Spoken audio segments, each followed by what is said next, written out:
Ukrainian President Volodymyr Zelensky, in his speech at the UN General Assembly in New York on September 24, mentioned Belarus and stated that the world had missed the opportunity to pull our country out of Russia's sphere of influence.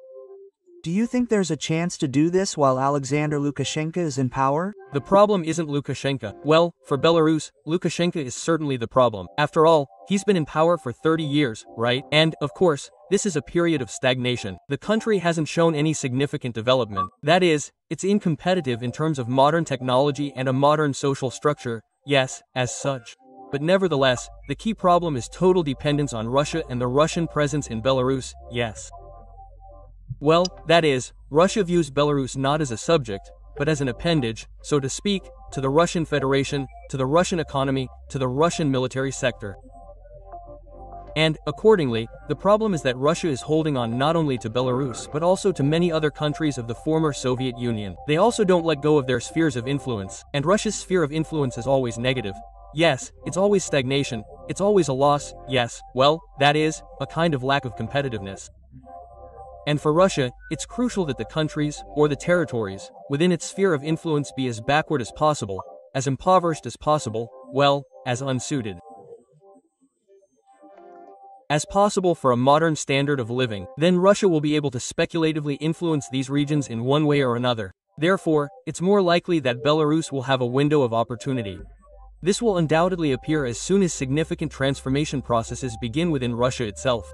And I have no doubt that Russia will follow this path, and a turbulent one at that, yes, a path marked by rather harsh internal confrontation. The question is, when, and at that moment, other processes will certainly begin in Belarus. As for Lukashenko himself, I emphasize once again that his entourage is heavily populated by Russian representatives, yes, even security officials. And, accordingly, this system of power, where Russia is present in one way or another and has its own interests, will be very difficult, even if Lukashenko wants to establish some kind of independent influence. Although the difference between the positions of Belarus and Russia, including their assessment of the war itself, is certainly significant, and they differ. Lukashenko, oddly enough, has a much more realistic view of both the situation in the war and Russia's place in the global world today. In your opinion, even if Lukashenko wanted to leave this sphere of influence, it would be practically impossible without changes in Russia itself. Well, of course, because, firstly, there's dependence, financially, economically, totally. That is, without, let's say, interest-free lending. Objectively, yes, Belarus won't be able to capitalize on its economic potential without markets, which are primarily in Russia, without these joint transnational groups, like Belarus-Kali, which is currently under sanctions, or the same oil refining industry, which won't be able to compete without Russian raw materials, yes, somewhere. Although, in reality, these enterprises could, of course, become competitive with Europe, useful, and so on and so forth. No, there's too much dependence, once again, too much economic dependence, and too much saturation of Belarusian territory with Russian security forces. And, besides, Lukashenko has too many, so-called political debts, yes. Well, that's the man who built an incompetitive system, who squeezed out all opponents. And even today, this slight softening of attitude toward Belarus that we see from the Americans, well, from the United States of America, doesn't mean that Lukashenko is ready, in principle, to reformulate the concept of Belarusian statehood on his own. He doesn't have the resources for that. Another thing is that he wants to distance himself a little from this maniacally murderous behavior of Putin, yes. Well, that is to say, Putin is completely irrational, Putin is completely incompetent, and Putin is absolutely unpromising even for Russia. And Lukashenko wants to distance himself from this escalation that we are witnessing today. In September, Alexander Lukashenko met with the head of the occupation administration of the Kherson region of Ukraine, Volodymyr Zaldo, and promised to do everything possible to promote the region's development. Prior to that, the politician had met repeatedly with the head of the self-proclaimed Donetsk People's Republic, Denis Pushilin. To what extent do such meetings bother Kyiv, and why do you think Lukashenko is undertaking such events? I'm not at all concerned, by and large, that as subjects, these two characters you mentioned, Zaldo and Pushil, aren't even present in Russia's domestic political arena. They don't even exist. They are absolutely repulsive characters, yes, and their fate will be extremely sad in every sense of the word, historically, situationally, and so on. The meetings Lukashenko holds are driven by Lukashenko's need to play the game he's taken on in the Union State, yes, with Russia. That is, he has certain obligations to Putin, undoubtedly, as does Belarus as a whole. That is, he's obligated to provide territory there, he's obligated to provide resources there, he's obligated to play into this propaganda hysteria that Russia is foisting on us.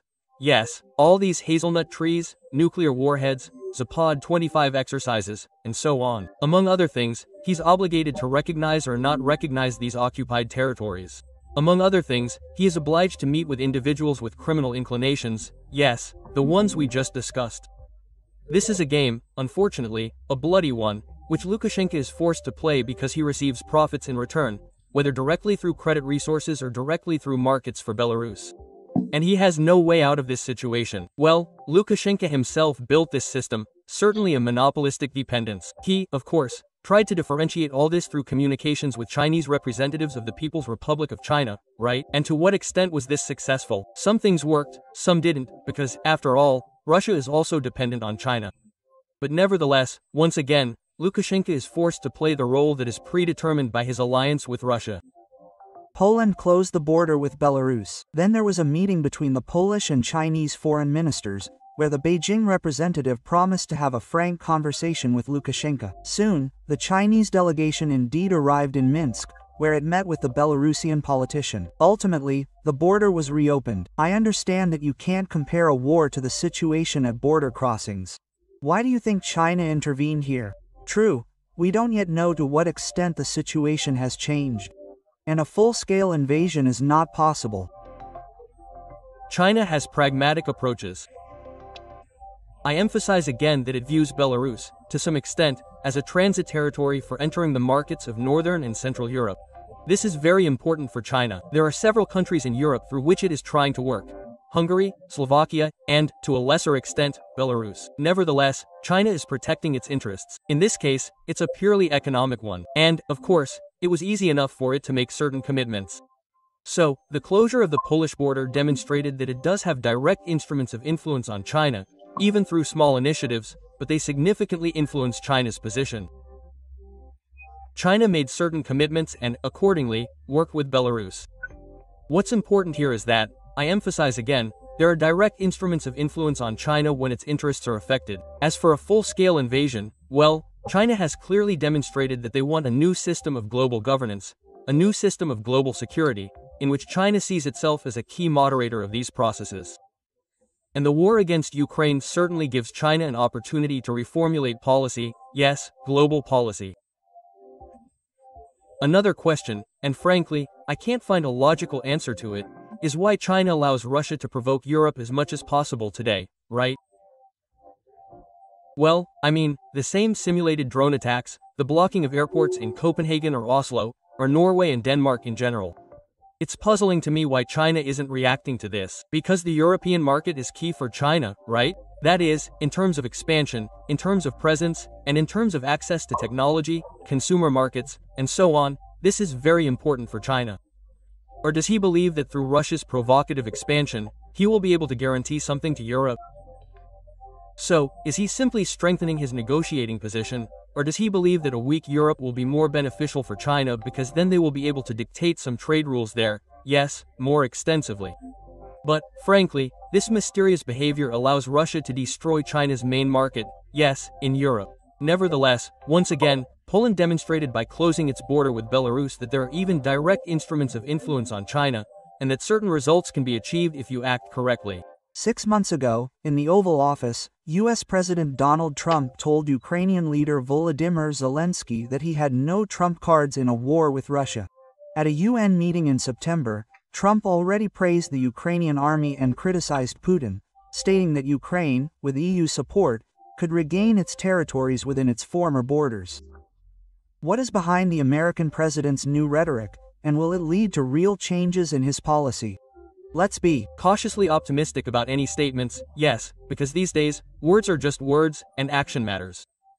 Arms supplies or sales will increase, yes, there will be more diverse tools on the battlefield, and then we can truly say the situation has changed dramatically.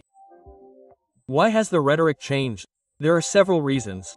The first is the constant lying of both Putin and Russia as a whole.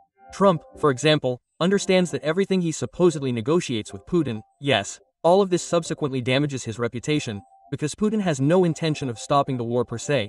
He simply lies openly, blatantly, thereby humiliating the United States, its global position, the reputation of the 1947 president, and so on and so forth. The second is an objective assessment of the state of the economy and the military, part of Russia, yes, in which it finds itself after almost 4 years of war. Well, I mean, it's clear that Russia isn't a competitive country, that it doesn't live up to the myths it's told, sold, and so on. Everything we hear now, these bravado statements from Russia, is all remnants of, fictitious propaganda, yes, which, accordingly, needs to be properly assessed. And the third component, let's be objective here, but Russia has been at war for 4 years, not against NATO, but against Ukraine. And Russia hasn't made any significant progress. There are huge, gigantic losses in manpower and equipment. Yes, Russia is screaming at Korea for soldiers. With a whining, simply unbearable scream, it's asking China for support, and so on. Well, I mean, it's like we're trying to consider Russia a country that holds trump cards, yes, in its hands, or has good, preferential parties, yes, but that's nonsense. Therefore, in my opinion, it's high time we started to understand that Russia isn't, a failed state. Yes, they have significant resources, a large amount of money thanks to these resources, but nevertheless, this is a state-based, non-competitive approach. And if they really, use full-fledged coercive instruments, such as prohibitive sanctions and a comparable military component, then everything with Russia will be over very quickly and correctly. Well, we just need to move from words to action. That's the only thing. Words and deeds, right? So, if there are actions, if there are arms supplies, if tough sanctions are imposed against Russia, then we'll see the picture we should have seen long ago. For now, this is just rhetoric on Trump's part, and we're waiting for action. It's not bad rhetoric, that is, it really is much closer to objective reality. I'd like to see this rhetoric become consistent, systemic, and complemented by a similar understanding of the situation from key members of his entourage, his administration, Rubio, for example, and Hexit, for example, and so on. Oh, and I'd also like to see logistics, yes, different ones, that is, arms supplies. Well, Trump himself says they're ready to sell Europe far more weapons, and Europe, along with NATO, can now transfer them to Ukraine, use them there, and so on. I'd like to see all of this, plus sanctions, and more sanctions, without restricting Russia's access to global markets. Yes, it doesn't matter whether they're gray or white. Nothing will happen, because Russia will always have the resources to finance this recruiting, the procurement of live meat, which they send on assault campaigns.